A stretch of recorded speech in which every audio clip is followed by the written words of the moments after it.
probably start because there are some people with us. Yes. And would be very impolite if we don't start. I know the other session is still going, but it is a little bit late.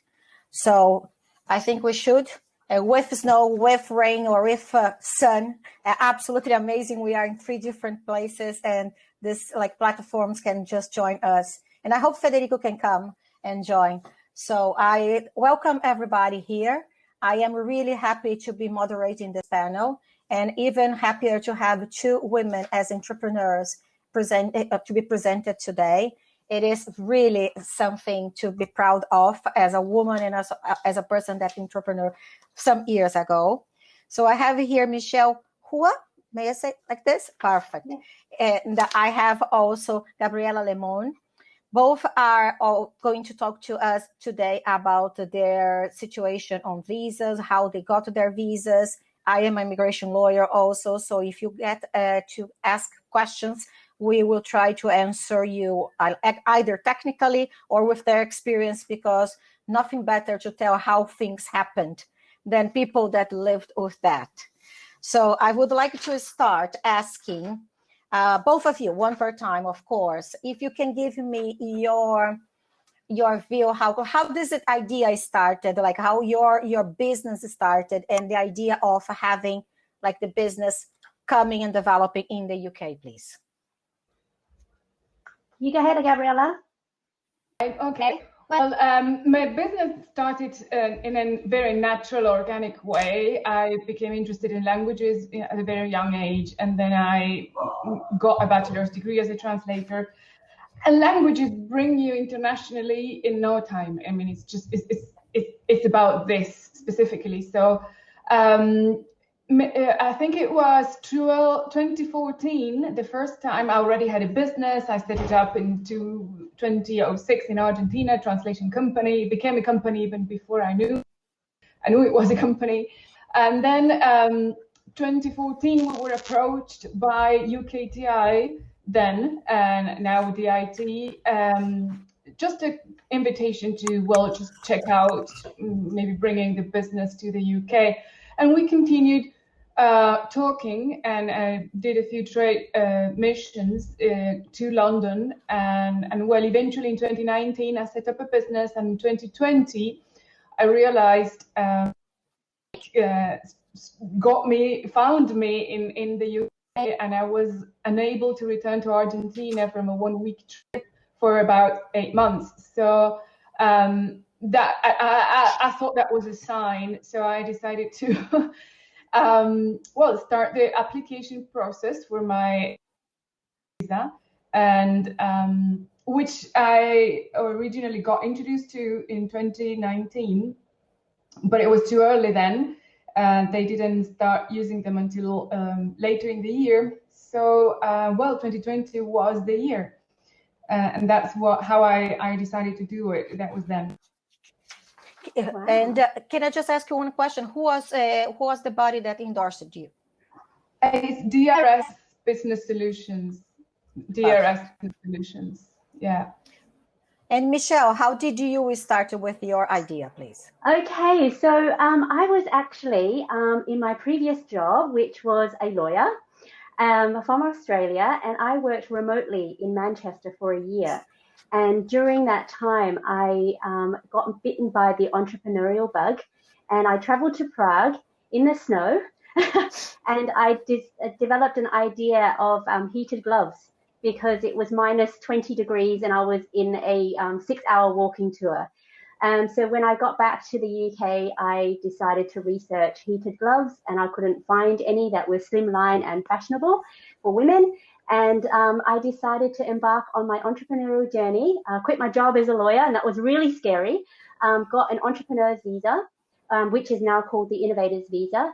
And then when that expired after 3 years, because it takes so long to develop, a business, a new founder in a new country. So I then only had 3 months left of my entrepreneur's visa, and then I applied for the global talent visa with 3 months left to spare. And I think a few weeks before my entrepreneur's visa expired, I got the global talent visa. Phew! So I didn't have to go back to Australia. Well, it's not exactly very close. Neither is Argentina. So we are talking about very far places. Hello, Federico. Welcome.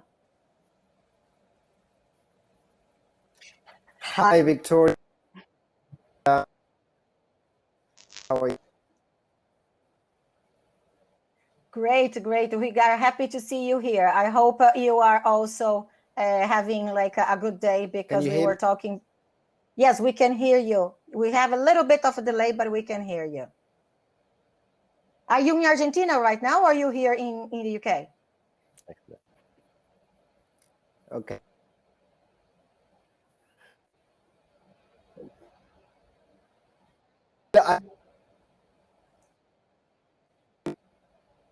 Actually listening to everything.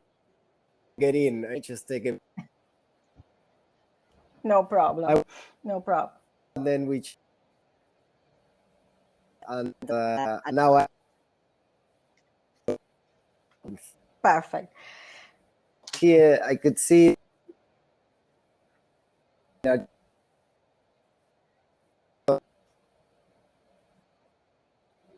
and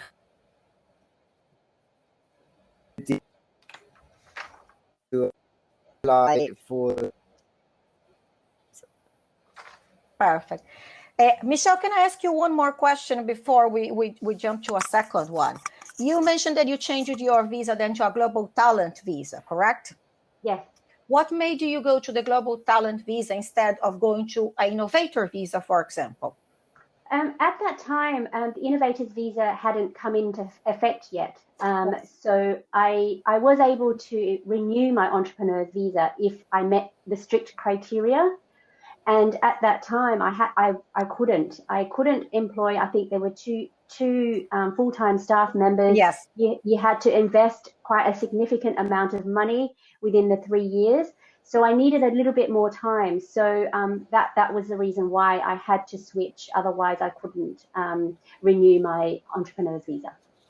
Wonderful. And the global talent visa is a pretty difficult one also. It's very complicated. So both of you guys are absolutely congratulations, because I've been working in this field for a long time, almost 20 years.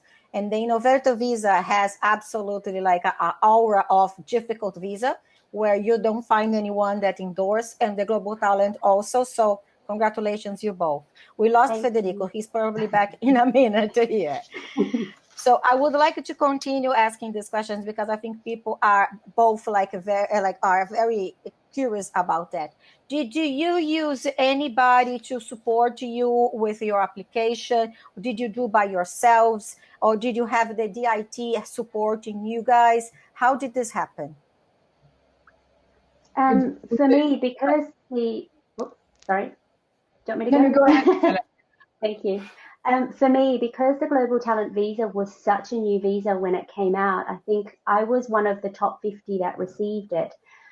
There wasn't a lot of support other than TechNation, who were the endorsing bodies, but they were very supportive actually, but in terms of actually helping you, they could only guide you. I also had an immigration lawyer that gave us sort of 20-minute time slots just to help you through the guidelines, because they were so new. But in effect, I did it myself. I spent 3 months collecting 15 pieces of evidence, letters of recommendation by experts in my field. I didn't sleep for 3 months, but when I got it, I was so happy that, again, I couldn't sleep because I was so happy. But yeah, it was such a hard process and challenging one. Perfect. And you, Gabriela? Well, I did receive a lot of help actually by DIT. There was someone constantly checking with me if everything was going fine, on track, through the whole process and even after that. And also with the British Embassy in Buenos Aires, they were very helpful regarding, I did engage an attorney, an immigration attorney, and even that, I got referrals, and yes, I would say they were both DIT and the British Embassy the ones that helped me the most. just general information, referrals, and support, emotional support, I would say. Well, I think it is important. I agree with you. Emotional support, because it's a change completely in careers, in lives. As Michelle said, she had a career that she gave up to start being an entrepreneur in a different field. You feel like that you are leaving something behind. You don't know what's going to come. Yes, it is a difficult decision. And I'm very glad that you guys both did, because it looks like it is working. I have another question to ask. What was then the most difficult thing that you had during the process?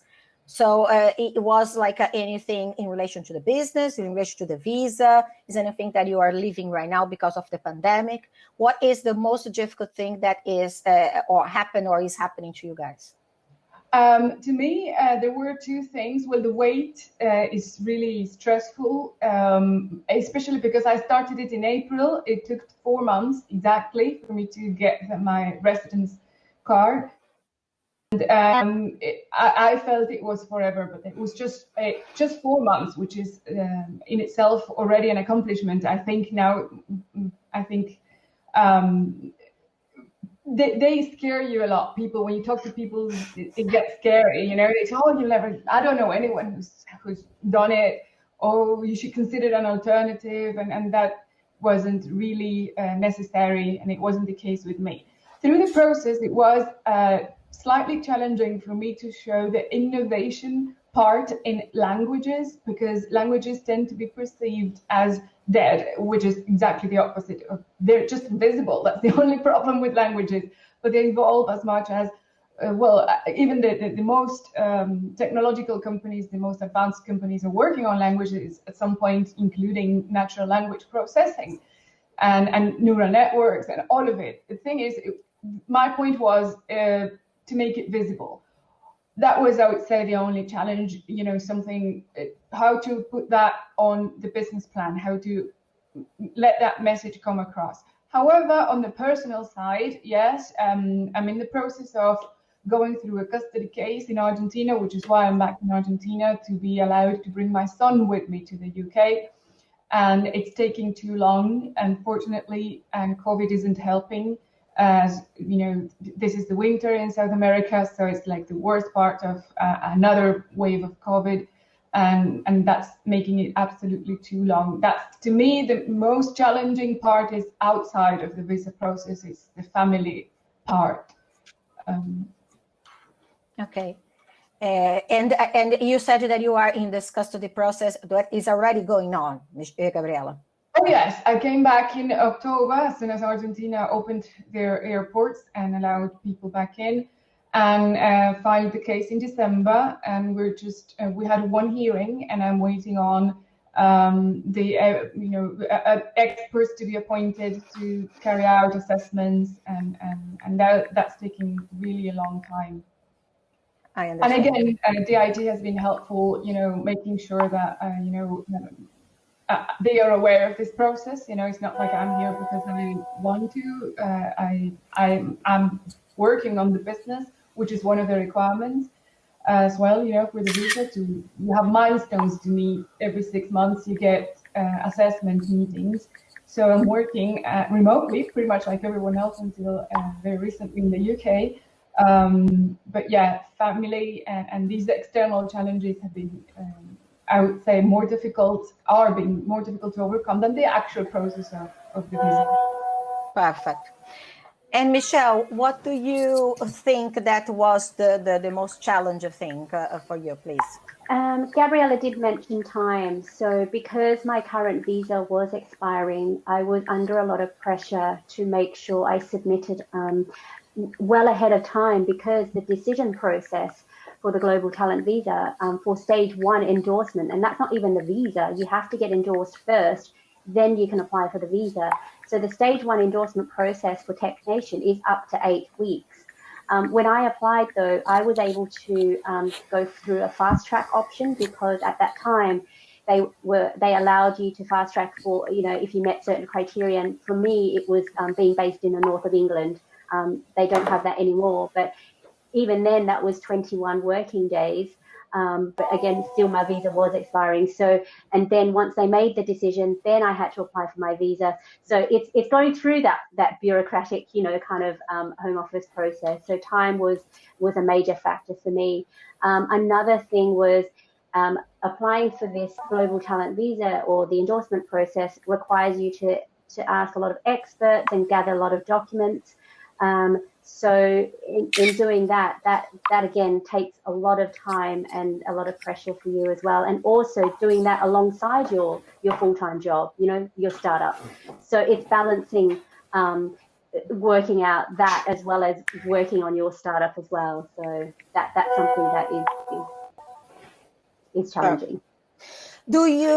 Can we find already your heated gloves here in the UK? Where can we find? Just a curiosity story, guys. I needed to ask this because yes, we don't get the snow, Gabriela, that you just got, but for a Brazilian living in London, is still heated gloves would be very interesting. Yes. So at the moment, I have only just finished. I know it's taken a long time. My final prototype, I worked with the graphene technology. I can't say much, but unfortunately, I've decided to exit the business, and someone else can take it forward. But I have taken it to a point where I've innovated using graphene. So looking at exiting and selling the business now. Wow, congratulations. Anyway, if you are selling the business, it's fantastic. Oh, gosh. It is fantastic. I think that this is the dream of any entrepreneur. Create the business, raise the business, grow, and then sell it. That's exactly it. Federico, would you like to make any questions, please? You can help me on that. I'm not sure if Federico can hear us. He's been texting me. But if he's going to get out and come back in. In the meantime, okay. I can take. Yeah, he's been texting me. Can you see? Oh, poor guy. He's still here, but he cannot hear us. There's some. Okay. We were in the rehearsal. It was fine. Anyway, so regarding your, we did have. I did find a difference having a as a non-resident, which is possible, but you have so many more options and everything's easier when you are a resident. So I totally recommend the process because it's easier. And the most difficult thing was to set up a bank account with a traditional high street bank. You can have different online banks, but because of the pandemic, the companies reorganizing, branches being closed, people working from home, systems being, most did not open business bank accounts to any business, not just new businesses, but to any businesses for a very long time. But luckily, in spite of me being abroad and everything, I managed to do that with a high street bank. Because there's the investment money that you need to show proof that you're actually using in the business, and well, I didn't want with such an amount of money in an online bank, but I would say I know that other businesses that got their approval, their visa more or less near the time I got it, they're still working on getting their bank account. So I'm happy to say that in spite of my personal problems, that wasn't one of them. I'm actually ahead of some other businesses. Did you have this problem also, Michelle, about bank accounts? Well, yes, when you open any kind of bank account, either business or personal, there is always a process. So I was lucky in that because I was already in the UK and I was living in the UK personally. Having a business bank account was just getting my registration documents together. It was obviously pre-COVID, so for me it was okay. Yeah.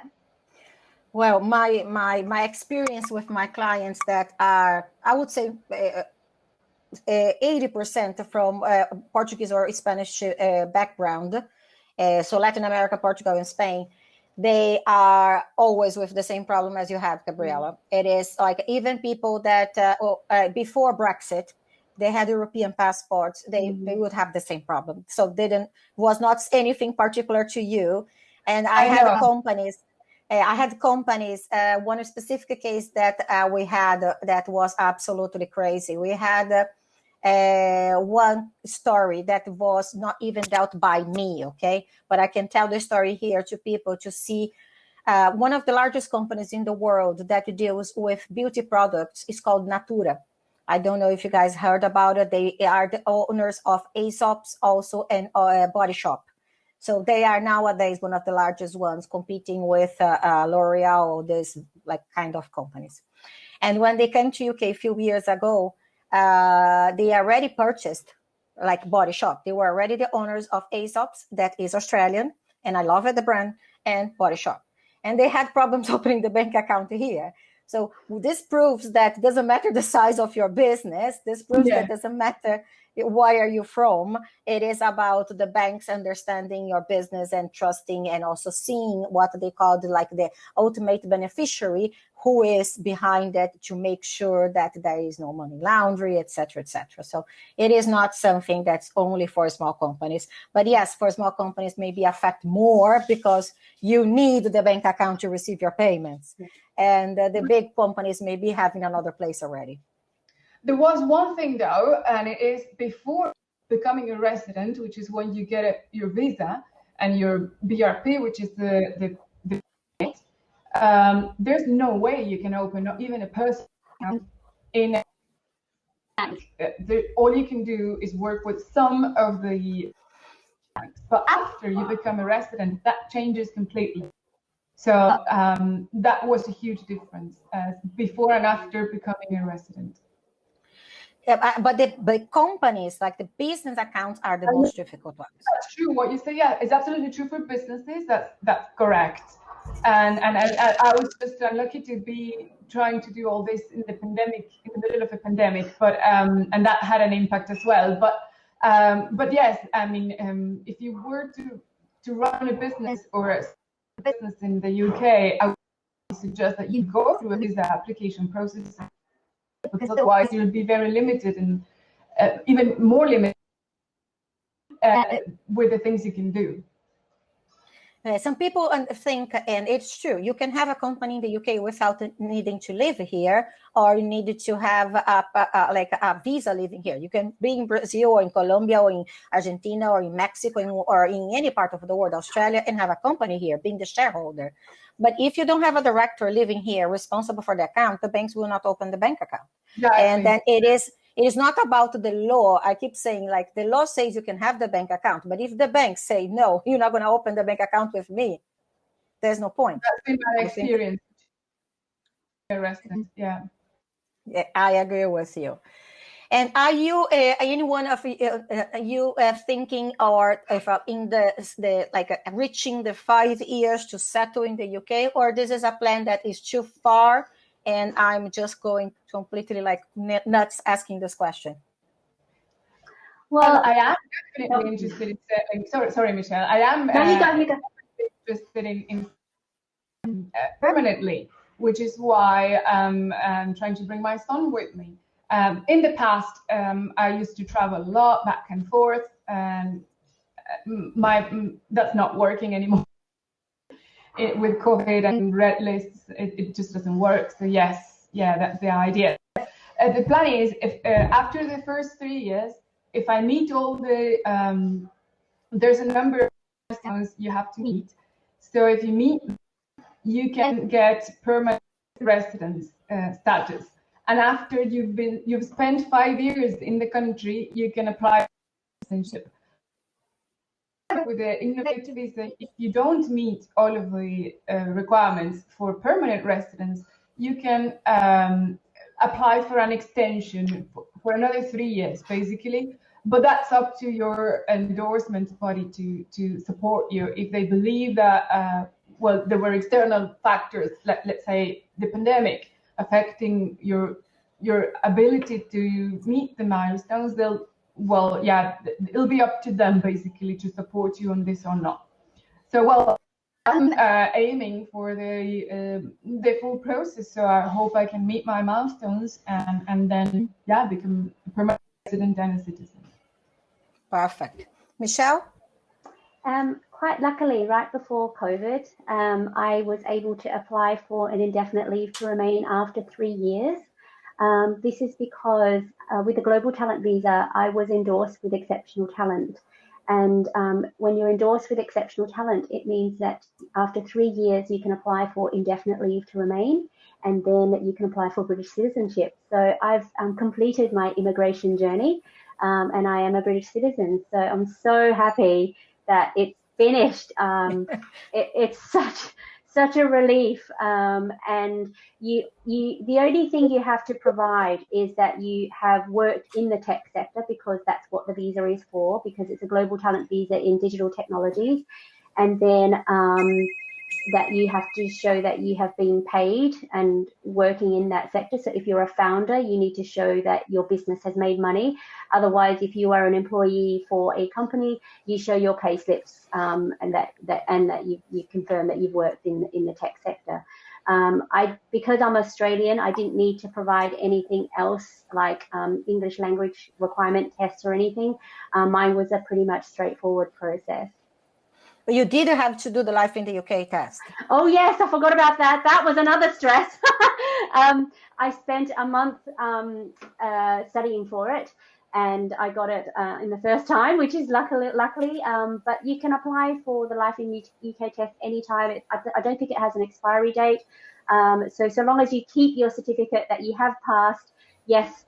I forgot about that. That feels like a distant memory now, but I remember studying for it for a whole month. Thank you, Victoria. It is true. It is mandatory to everybody unless you are over 65 or younger than 18. I did mine million years ago because I've been in UK almost 20.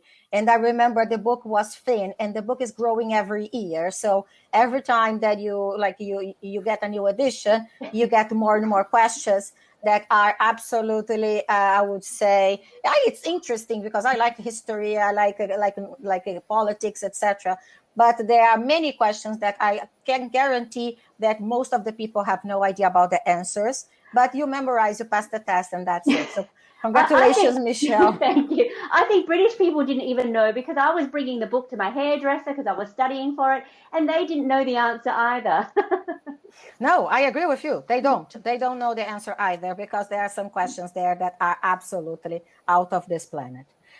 Now, I would like to know from Michelle, that's something that's very interesting, that I learned that you are now actually helping people with these ideas of the global talent. Is this true? Tell me more about that. This is fantastic. So because when I went through it, there was no one really there to support, and I became the Tech Nation Visa ambassador because they needed a lot of people to tell their stories. So I was a Tech Nation Visa ambassador for 2 years, and then realized I really enjoy doing it. And because I've been through the process myself, this is one of the reasons why I exited my startup. Is now I'm doing this full time, and I help other applicants with the stage 1 endorsement process. There is a 54% success rate, so not everyone who applies gets it. So, but with my help, my success rate is 80%.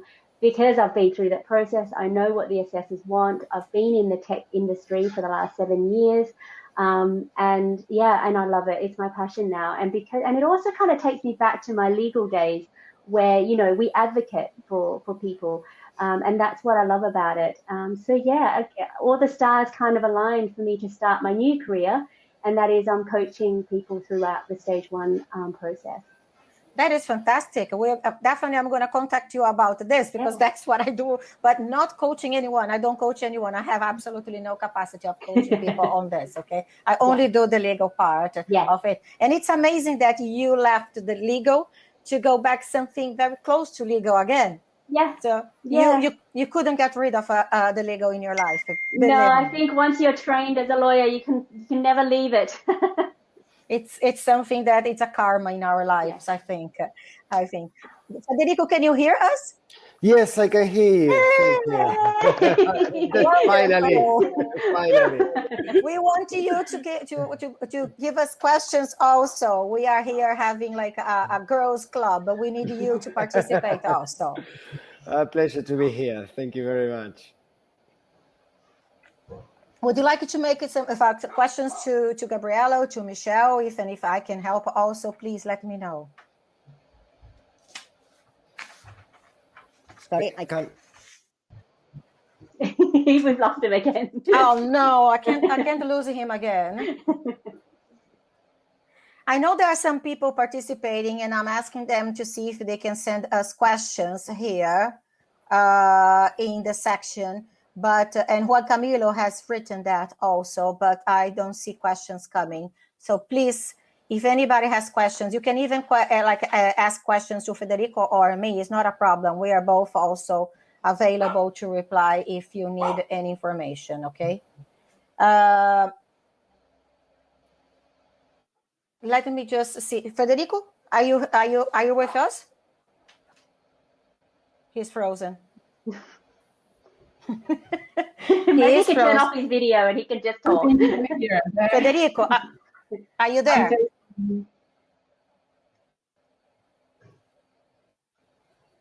I don't think he's in London. I think he is actually in Alaska.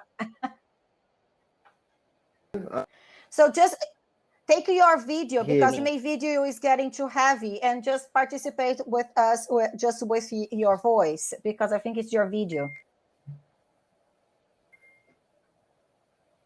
I hear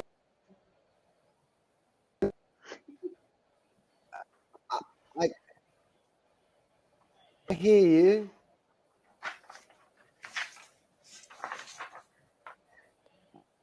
I can listen. Federico, do you have? Yes. Okay. Yes, we can. So I'm going to ask another question, because I think that it's more difficult for you, and I really apologize for this. I'm sorry that you are like suffering this kind of challenges in the internet. Internet sometimes is complicated. Yes, we can. My next question is about top tips to be like endorsed. As the yes, Gabriela, do you? Can you text Federico, please? Just text him. I've texted. I can hear you. So can you, if you can, Michelle, you can start. Just give us some top tips, because as actually you are working with this now, so you can give people some tips about how to get endorsed. Yeah, I'm having really difficulties here. Like just coming in and now they can hear me. Oh, now he's talking. I don't think this. Okay, they can listen to me. I've just muted him. Sorry. Sorry. So my top tips. My first top tip is leave enough time, because if there is an expiring visa that if you have an expiring visa, you need to count backwards, especially with the decision time, not only for the visa, but for the endorsement stage. So for me, I advise all my clients to look at possibly a 12-month preparation period, or at best 6 to 12 months. Another reason is because if you are unsuccessful the first time around, you can actually appeal the decision. And in appealing the decision, you have 28 calendar days to appeal, and then the assessor from TechNation has 28 calendar days to respond to your appeal. And then if they say yes, you meet the criteria, then you will go on and apply for the visa. If they say no, you can actually go back and use the feedback that they've given you to resubmit. So again, that then takes that time that you need to reapply. The second top tip is use your network wisely. The reason is because this process requires you to ask your network or experts within your field to vouch for all your innovations, your impact, your leadership qualities. So you really do have to think about anyone within your network, or if you have a 12-month lead time, you can actually find some mentors and use that time to really develop a relationship with them. So then by the time you apply, you've got a good relationship with them to help you apply. And also because this process is quite expensive, only in that if you ask people to help you, or a coach or consultant or lawyer, you need to save your money. Also, the immigration health surcharge fee in stage 2 when you apply for the visa, it has increased to $624 per year. So if you're on a 5-year visa, that's 624 times 5, and that's just for yourself. If you have any dependents with you, there are extra fees. I think, Victoria, you can talk about the actual fees, but I know that stage 2 there's 600, I think, for dependents, but then there's the immigration health surcharge fee that everyone has to pay. So that for me is my top 3 tips. I agree that the fees are high. I always say they never go down. I never seen in my almost 20 years working here the fees going down. So it just keep going up. Yes, you have to be prepared. But I really like the tip you said about the timing, because if you have enough time to, if you get a refusal, appeal, if you get a feedback that's negative, going back and redo your business plan, because then you will be able to fix what maybe is wrong. But if you are in the last minute, that's not going to happen. No time. That's not going to happen. I've helped so many people that if they had they just applied a bit earlier, we would have time to help them. But then they have to go back home and then they can apply again from home. But again, it's a cost of flying and all that. So yeah, definitely. And not only the frustration of have to go back, you have your rent here, you have your things here. So there are many aspects of your life that you have to stop to go back and then come back. And maybe the person goes and have something fast. Maybe the person gets the pandemic in the middle and stays 6 months. Gabriela stood 4 months waiting. It was a surprise to me, Gabriela, 4 months, because in general, that was fast. But they normally, this category of visas, they are really good. When you have categories of visas, and this is my criticism for home office here, without any absolutely apologies, but when they see visas that are related to work, to innovation, talent, etc., they are fast, even faster. Like I applied for a visa last week in Lebanon for a client and was approved in 3 days. 3 days. Well, so they like it. When it is somebody married a British, oh my God, forget it. You're going to be sitting and waiting forever, okay? That's the regular way of seeing. So even 4 months during the pandemic, it was fast. I agree with you. But imagine if you were living here and you have to stop your business because you missed the time, as Michelle said. It is difficult. It is difficult. People have to plan very much.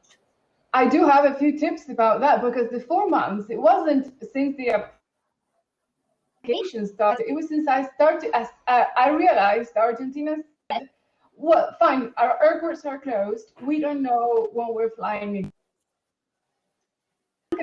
6 months' time. Tourism, because from Argentina, you really need a tourist visa. So I thought, this is when I'm doing it now. I just didn't have planning time. I hadn't anticipated, although it had been in the back burner for many, which was a good thing, because I didn't hesitate to start the process, and my business was ready, and it was somehow through my existing UK company. I could tell you it took 4 months from the day I decided, all right, what's an endorsement body, until the day I got my BRP. And then from the time my attorney applied, and that was an important tip as well, to get an attorney. Although everyone tells you it's not needed, I would absolutely recommend people to get an immigration attorney, because otherwise there were questions, and there were the fact that I was in the UK, in theory you should apply from abroad, but because of the pandemic they made an exception. But that one, submitting this question in this case to say, all right, how this? So I would totally recommend getting, and I could tell you that preparation, like Michelle said, is absolutely essential. It doesn't have to be with your visa specifically. I could tell you my visa took 4 months and 24 years. How long my business has been, my whole career in that business plan, which was as well a learning situation for me, because I'm used to writing business plans out of business school in Argentina. I'm used to writing business plans for the US. New thing, a business plan for the UK is different. So that was something the 4 months were used in that, only in that, investment wasn't a problem for me, but I do know a lot of people struggle finding investment. But again, that comes down to your business plan and how reliable you are and how much trustworthy, reliable your investors consider you as a person. They invest in you, not in your business. So I would say all preparation is helpful, even if it's essential, but it doesn't have to be specifically for this goal. It's just about everything and anything. I did have to take an English language test, which was no problem for me, but it did add a couple of weeks because of the reduced availability due to COVID. I had to go to London when I could have done that locally, but it was faster if I went to London or Edinburgh, and those were just little things along the way. But the actual application, since it was submitted on a Thursday, I think, and by Monday I already had the confirmation, and in 5 days I had my BRP. Wonderful. So it was not 4 months to get your visa. 4 months was your project completely. That's fine. I don't know if 6 months are enough for me. I don't want to be illegal here. So fine. This is when I need to apply for the visa now. It was something I didn't hesitate to go for this, because it was already a plan I had. It was just that realization that it was now. Well, it's good that you just said something about hiring lawyers, because of course, as me being as an immigration lawyer, it's easy for me to say that, and people would say, wow, she wants to sell her service. And yes, of course I do. Makes sense. But being in this market for so long, what I see most is that when you make a mistake that's very tiny like this, you can just damage a lot in the future. And people think that doing visas is something easy. It's not. It is not, because one little mistake, one little answer that you do that is sometimes out of really no knowledge or oh, I didn't think about it, and just can damage everything. So I always tell clients, even if you cannot hire for the whole process and you don't do the process with us, do a consultation, ask the questions, sort your doubts, do something that is minimum. We have, at least in our office, we have several categories of services. You said business plan. My business partner prepare business plans for all kinds of visas we've been doing since we started our life in immigration here in the UK. And I always say business plans are different. In Australia, in Brazil, in Argentina, in the UK, you have different kind of way of seeing things. And you have to see the way the British want to see your business plan, because otherwise they would say, no, I don't believe in that, because this is not the way I see things. So it is not because it's right or wrong, but it's culture. There's a lot of culture involved in that. And you have, again, maybe the best business plan, but if it doesn't translate in the culture that you are trying here, it doesn't make any sense. So yes, pay a consultation to the business advisor that's going to review your business plan, not just to do the business plan because maybe it's too expensive to do.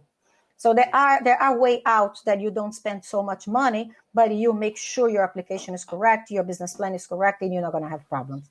Because losing the money of the application is also a no, because it's too much money also to waste in application. Because the health surcharge they do give back, but the application they don't. That's the issue. Mm-hmm. I saw that Michelle put here some top tips. I think that it's really good, and I think people can just make a photo of the screen or just take this for them. My tips would be actually completely agree with you, and would be just look for someone that can advise you, even if you don't need or you can't pay in full for the service. But with some advice to make sure that you are in the correct steps and not wasting your money and your time doing something wrong. I think we have only 6 more minutes, according to what Tanya told me. And I would like to then to... Sorry? Sorry, if I may, Vittoria, that I think Federico wanted to make about the differences between a startup visa and an innovator visa, in case you want to explain that, or I can explain that, because that was a decision I had to make. We can explain. Go ahead, it's fine. The startup visa is for someone that has experience, but the innovator visa is for... I think we can now. I think we can, Federico. So in my case, with a successful business that was 16 years last year, it wasn't, every country, including the UK, the startup visa wasn't to me. So it would have been for someone junior. And so the requirements are different, milestones are different, but the time period is different as well. So that was the main difference. It's not like the applicant will choose what visa is best, but it's something that is one or the other. It's not a matter of choice by the applicant here. Perfect. And also the startup doesn't give you then the indefinite leave to remain the end. So the startup is really, I start, and then if you want, then you have to switch categories. Yes. It is a good start, but you will need to switch categories if you want to continue then to live here and have a indefinite leave to remain in the country. Yeah. Can I also just add in, so then on top of that, the difference with the global talent visa is that it's actually, I feel like it's more merit-based in that they look at the applicant's credentials as opposed to our business plan. Also with this, I didn't have to provide my business plan at all. I had to supply my own personal achievements. So that's a huge difference. And also you can be a founder or work for a tech company under the Global Talent Visa, and you can switch. So you don't have to just work for your startup. I took a break. I worked for a university to cover maternity leave. I also worked for an IoT accelerator while also working on my startup. And there was no technician, the endorsing body, they don't ask me to meet any milestones. That was all on me. So I really did have the flexibility to do whatever I wanted within with my visa, so long as I worked in the digital tech sector. Wow, that is fantastic, because this flexibility is much bigger than the innovator visa. Yeah. The innovator visa, Gabriela, will be stuck with her company. I'm not saying that is a problem, Gabriela. Yeah. I'm just saying that this is the characteristic of the visa. You have to develop your business. You have the milestones, and in 3 years you will reach it. Fingers crossed to get the indefinite leave to remain. While the global talent, you have a little bit more flexibility, and probably it's maybe not easy to obtain any of these visas, but maybe easier than to manage it during the time that you have the visa. Mm-hmm.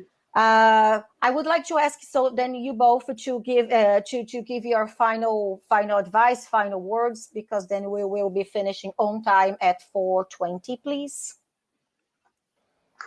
My final advice is the criteria for the Global Talent Visa is there. It can feel overwhelming, and it can feel like, you're not good enough to meet, or right now to meet that criteria. But I work with clients for, 6 to 12 months, so we can get them there. You don't have to meet it right now. It can be used as a goal to get you there. So I think it's have the confidence within yourself and to be able to list your achievements, and then we can start from there. Sometimes it's a mindset. But with the right support and coaching, you can do it. I agree with you. I think that sometimes we sabotage ourselves we have this thing about I'm not good enough, and there is like there are studies. I think that we probably know here women are worse for this. That we only apply for jobs when we have like we tick all the boxes. I think it's Federico again. We tick all the boxes, and while men don't. So we shouldn't. We should like believe that we can do it. Okay. Sorry, can I just add to that, because I actually asked for some statistics in that it's a 75-25% male-female split for the endorsements and applications. However, there's a 50% endorsement rate for men who apply for the Global Talent Visa endorsement, whereas for women, it's a 60% endorsement rate. So that made me feel very happy in that women aren't applying as much, but for those who do apply, have a higher endorsement rate. That's fantastic. I didn't know that, and it's so good to hear that. Is this only the Global Talent or the Global Talent and Innovator also? No, it's the Global Talent for digital technology. Okay, wonderful, wonderful. And Gabriela, please. For me, I would say do the work before you decide to apply for the visa, because you have to be sure that this is where you want to go. Places are all very different. The cultural distance can be probably an obstacle for some people, you know, if you don't like the weather in the place where you're going to live. But it's your whole life that's doing this. I mean, it's a full change, and you have to be absolutely sure if you're work, you know, you spend some time already, you know, a couple of weeks even will help, and see all the opportunities, see if your business is going to thrive. You do the previous work, and you'll get the determination for the rest of the process. So I would spend all the time before applying is definitely worth it. That's my number one piece of advice. And once you know you're going to do it, just go ahead and do it. Don't be afraid. You can't compare yourself or your performance. So no two products are the same. My endorsement body tells me, you know, meetings, and that means, well, just be sure projects, focus on your own project. I absolutely agree, Gabriela. I think that there is no better or worse. It's different. I think that you have one project, Michelle has one, I had one when I started my company in the past. Each one of us has like some ideas, and some are in the way and another, and we need just to believe on that and go. My advice as an immigration lawyer, and being absolutely passionate about that, is that we immigrants contribute a lot to the community and to the economy and to the society. And I'm sure that we are going to bring a lot also to the future. And I feel that economy, it is already growing, and it will continue growing. I don't see why we shouldn't like just put our ideas in the back and then just, oh no, we are not good enough. It's not that. So Tanya is telling us here to go now to the expo because the section has finished, but we finished on time and we did absolutely well. And I would like to thank you both, Gabriela and Michelle. Thank you so much. Thank you, Federico, for your trying to participate. And I hope to see you both in London soon for a coffee. I'm inviting you both. And please get in contact with us all three if anybody that's watching us needs some help, okay? Thank you guys. So much, Victoria. It's lovely to meet you both. And Federico. See you guys in the expo. Bye. Bye, if you can hear me. Thank you.